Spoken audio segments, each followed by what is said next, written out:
Oke, Assalamualaikum warahmatullahi wabarakatuh. Baik, di sini kami akan presentasikan tugas rangkuman tentang materi cloud infrastruktur eh, mekanis. Jadi pembahasan yaitu kelompok yang pertama Muhammad Nur Soleh Setiawan, kedua Abdul Aziz, ketiga Rahmat Dwi Putra, keempat Sandi Afrianto, dan kelima daerah Rio Adi Saputra. Oke, yaitu pembahasan logika network parameter, virtual server, cloud storage defense, cloud usage monitor, resource replication, dan terakhir ready-made environment. Oke, satu, logical network parameter, yaitu mendefinisikan sebagai pemisah lingkungan jaringan komunikasi antara lain. Nah, parameter ini logis menciptakan batas virtual jaringan yang dapat melibatkan satu set super daya teknologi informasi dalam bentuk cloud. Nah, kemudian meskipun secara bentuk itu sebesar mungkin besar karena luas. Nah, contoh kalau diaplikasikan yaitu yang di bawah ini. Nah, contoh yang garis-garis putus ini menggambarkan bahwasannya ini jaringan parameter pada logis. Nah, ketentuannya yaitu pertama asosiasi sumber daya TI. Yang kedua, sumber TI itu diindividuasi oleh pengguna. Yang ketiga yaitu konsumen cloud. Jadi paribasan yaitu pengguna yang diotoritaskan itu TI. Nah, kemudian para pengguna user baru para pengguna yang bukan pengguna baru yang ketiga yaitu konsumen pada cloud. Kemudian mengendaki bandwidth yang tersedia pada layanan TI ini beralasan pada parameter jaringan logis yang kemudian dibentuk pada jaringan yang menyediakan pengenalan koneksi data center dan biasanya untuk pada lingkungan TI dan telah divirtualisasi dalam pencakupan. Nah, ya. Pencakupannya itu pertama firewall virtual, yaitu ya antara penghubung virtual. Nah, secara aktif menyaring lalu lintas jaringan masuk keluar jaringan terisolasi sambil mengatur interaksi pada internet. Jadi paribasan kita sebelum membuat cloud tadi, kita bikin dulu virtual firewall-nya, jaringan lintasnya gimana untuk mengakses pada jaringan tersebut. Yang kedua, jaringan virtual. Nah, kemudian ya, hasil VLAN itu dalam bentuk mengasosiasi lingkungan jaringan dan infrastruktur data pusat. Jadi setelah kita bikinkan jalan, kemudian langsung kita bikinkan jaringan dalam bentuk jaringan virtual. Nah, ya biasanya sih kalau menggunakan bisa pakai ya contoh Cisco. Nah, itu kan peribasan pada bentuk gambaran. Nah, parameter yang menghubungkan antara VPN yang menjaga keberhasilan komunikasi ini karena VPN biasanya diimplementasikan dengan end to point to point. Jadi ya dari poin satu dengan poin lain, satu antara satu yang lain. Nah, paketnya itu dikirimkan antara dua akhir yang saling berinteraksi. Ya, contoh antara komputer bertukar data dengan komputer, tapi di tengah-tengahnya itu ada switch antara pertukaran pada data. Nah, ini contoh yang menyimbolkan pada firewall virtual yang paling pertama dan jaringan vertikal yang kemudian jaringan virtual adalah horizontal. Jadi ya penghubung antara pertukaran data. Ini anggaplah komputer sama komputer. Jadi ya tengah-tengah switch atau routernya tadi seperti itu. Ya, saya akan menjelaskan materi tentang virtual server. Server virtual adalah software yang meniru server fisik. Penyedia cloud menggunakan server virtual untuk membagi satu server fisik kepada beberapa konsumen cloud melalui instansi server virtual individual. Gambar di bawah ini menunjukkan 3 server virtual yang dihosting oleh 2 server fisik dengan jumlah instansi dibatasi oleh kapasitas server fisik. Server fisik di atas menampung 2 server virtual, sementara yang kedua menampung 1 server virtual.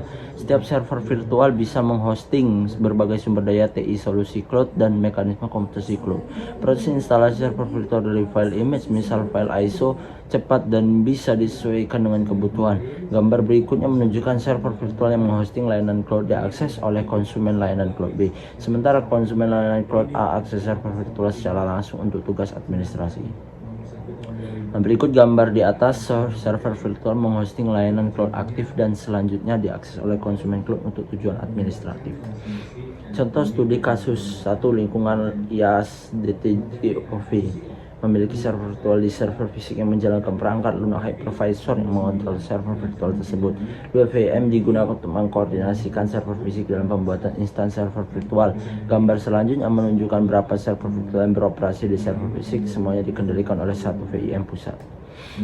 Gambar di atas berikut server virtual dibuat melalui hypervisor, server fisik dan VM pusat. Berikutnya adalah paket server virtual yang ditawarkan kepada konsumen cloud di TJOV dengan setiap paket memiliki konfigurasi dan batasan kinerja yang telah ditentukan sebelumnya.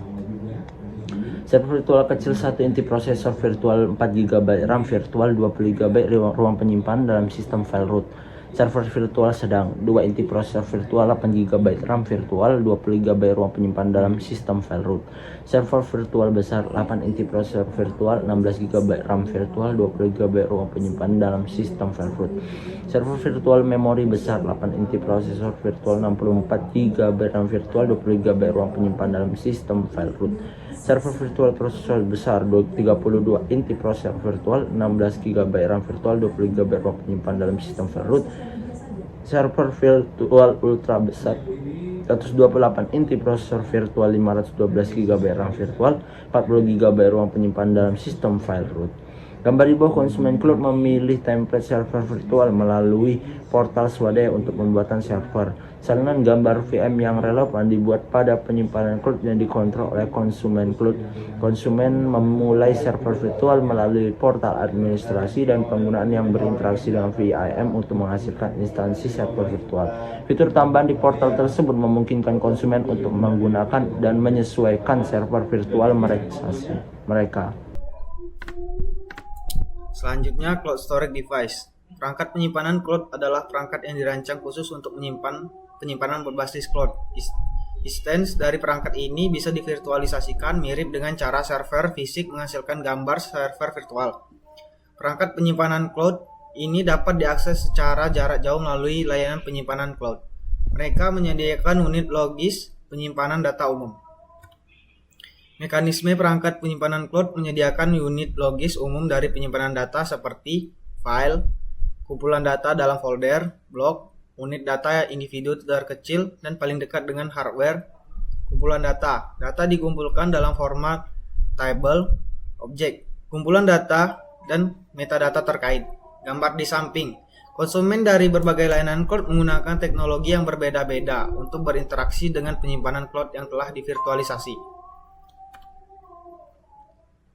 Selanjutnya, network storage interface. Antarmuka penyimpanan jaringan mencakup perangkat penyimpanan yang mengikuti standar industri seperti SCSI untuk blok penyimpanan data, SMB, CIFS, NFS untuk file dan penyimpanan jaringan. Selanjutnya, object storage interface. Data berjenis dapat direferensikan dan disimpan sebagai sumber daya web dalam penyimpanan objek berdasarkan teknologi yang mendukung berbagai data dan media. Berdasarkan teknologi yang mendukung berbagai data dan media, antarmuka ini biasanya dapat diakses via REST atau layanan cloud dengan HTTP sebagai protokol utama. Antarmuka manajemen data cloud CDMI SNIA mengakomodasi penggunaan penyimpanan objek ini. Selanjutnya, database storage interface. Perangkat penyimpanan cloud berbasis antarmuka database biasanya mendukung query serta operasi penyimpanan dasar dengan manajemen dilakukan melalui API, standar atau antarmuka pengguna. Antarmuka ini diklasifikasikan dalam dua kategori utama berdasarkan struktur penyimpanan. Penyimpanan data rasional dan penyimpanan data non-relasional. Contoh, Konsumen cloud menggunakan portal administratif untuk menyiapkan perangkat penyimpanan cloud dan menetapkan kebijakan kontrol akses. Portal ini berinteraksi dengan perangkat lunak penyimpanan untuk menciptakan instansi dan menerapkan kebijakan akses ke data. Objek data dikaitkan dengan perangkat penyimpanan cloud dan disimpan dalam volume virtual yang sama, dengan konsumen berinteraksi langsung melalui antarmuka pengguna perangkat penyimpanan cloud. Gambar di bawah ini menjelaskan tentang konsumen cloud menggunakan portal untuk menciptakan dan menempatkan perangkat penyimpanan cloud pada server virtual yang ada. Portal ini berinteraksi dengan perangkat lunak FIM yang membuat dan mengatur LUN yang cocok. Setiap perangkat penyimpanan cloud memiliki LUN terpisah yang dikontrol oleh platform virtualisasi. Konsumen cloud secara langsung mengakses perangkat penyimpanan cloud dengan remote login ke server virtual.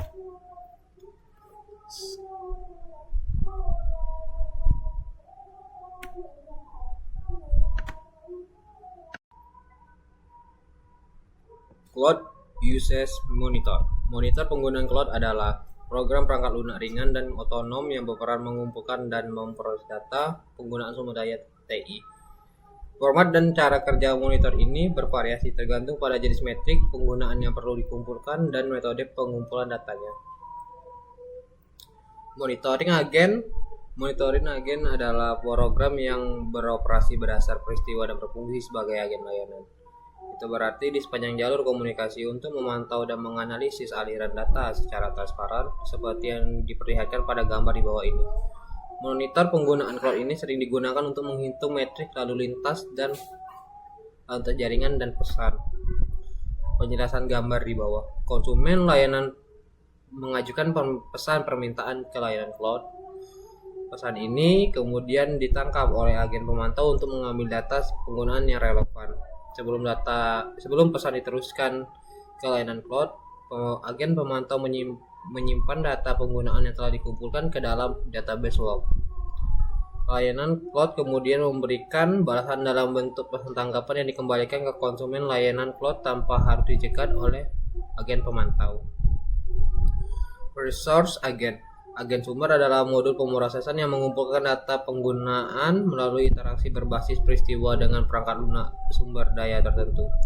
Seperti yang ditunjukkan pada gambar di bawah ini, modul ini memantau metrik penggunaan berdasarkan peristiwa yang bisa diamati dan ditentukan sebelumnya pada level perangkat lunak seperti sumber daya, termasuk operasi seperti memulai menangguhkan, meresum, dan penskalaan vertikal.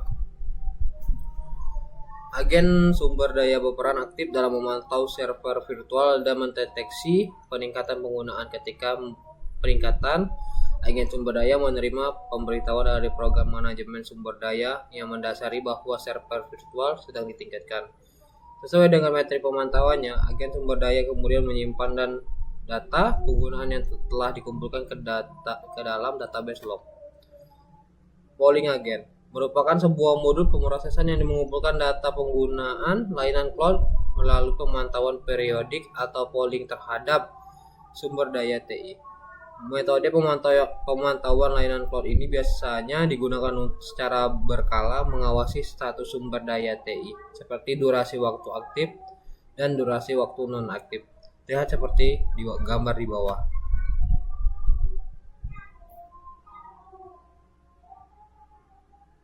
Research Replication. Replikasi yang berarti membuat banyak salinan dari sumber daya TI yang sama. Biasanya dilakukan ketika ada kebutuhan untuk meningkatkan ketersediaan dan kinerja sumber daya TI. Dalam konteks ini, teknologi virtualisasi digunakan untuk menerapkan mekanisme replikasi dalam rangka mengandalkan sumber daya TI yang berbasis cloud, seperti gambar di bawah. Ready-made environment. Mekanisme lingkungan siap pakai adalah elemen penting dari model pengiriman cloud bus. Ini adalah platform berbasis cloud yang telah ditentukan dan dilengkapi dengan sumber daya TI yang sudah terpasang dan siap digunakan, yang biasa disesuaikan oleh konsumen cloud. Konsumen cloud menggunakan lingkungan ini untuk mengembangkan dan meluncurkan layanan seperti aplikasi mereka secara remote di dalam cloud. Lingkungan siap pakai umumnya mencakup sumber daya TI yang telah dipasang sebelumnya, seperti database, middleware, alat pengembang, dan alat tata kelola. Dari gambar di samping, konsumen cloud mengakses lingkungan siap pakai yang dihosting di server virtual. 1. Lingkungan siap pakai biasa menyertakan SDK yang lengkap, memungkinkan konsumen cloud untuk mengakses teknologi pengembangan sesuai pilihan tumpukan pemrograman mereka secara terprogram. 2. Dukungan middleware disediakan untuk platform dengan banyak pengguna atau multi-tenant untuk memfasilitasi pengembangan dan implementasi aplikasi web. 3. Sejumlah penyedia cloud menawarkan lingkungan runtime yang ditentukan berdasarkan kinerja dan kriteria penagih yang beragam.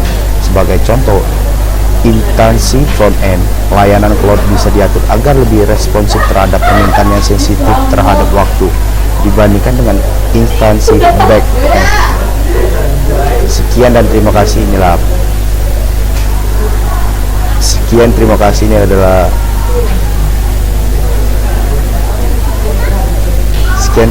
Ini adalah presentasi dari kelompok kami.